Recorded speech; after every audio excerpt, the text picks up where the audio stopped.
paralelno sa izgradnjom parka iza samog tržnog centra počinje izgradnja parka u ovom prednjem delu.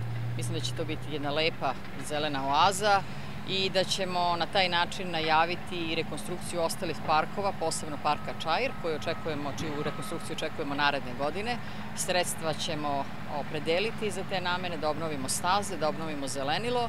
Ovde se još očekuje sadnja trave, cveća i svega onoga što ovom delu grada nedostaje, ali naravno očekujemo da se temperature malo spuste i da bude povoljnije za radnike koji rade i naravno da sve to bude onako kako bi trebalo.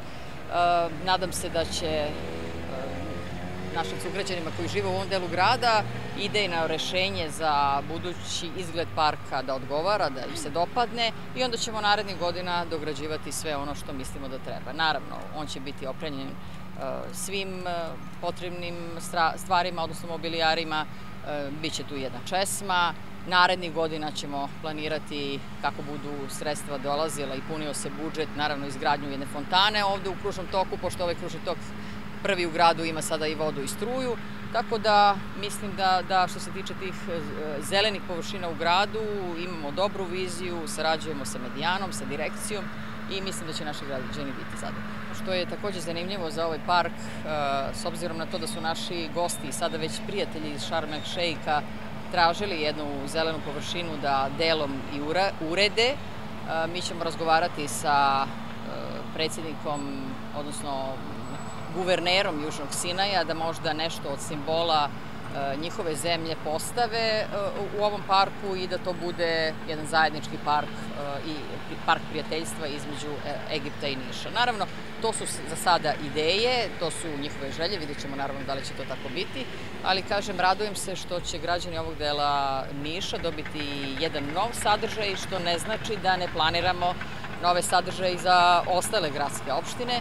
Kažem vam, trenutno smo planirali da rekonstruišemo Čair, a jedna od takođe oaza budućih jeste kraj Mokranjčeve, gde ćemo izgraditi park, to su tražili naši sugrađani, uveliko se rade projekti i nadam se da će, kažem, i oni biti zadovoljni.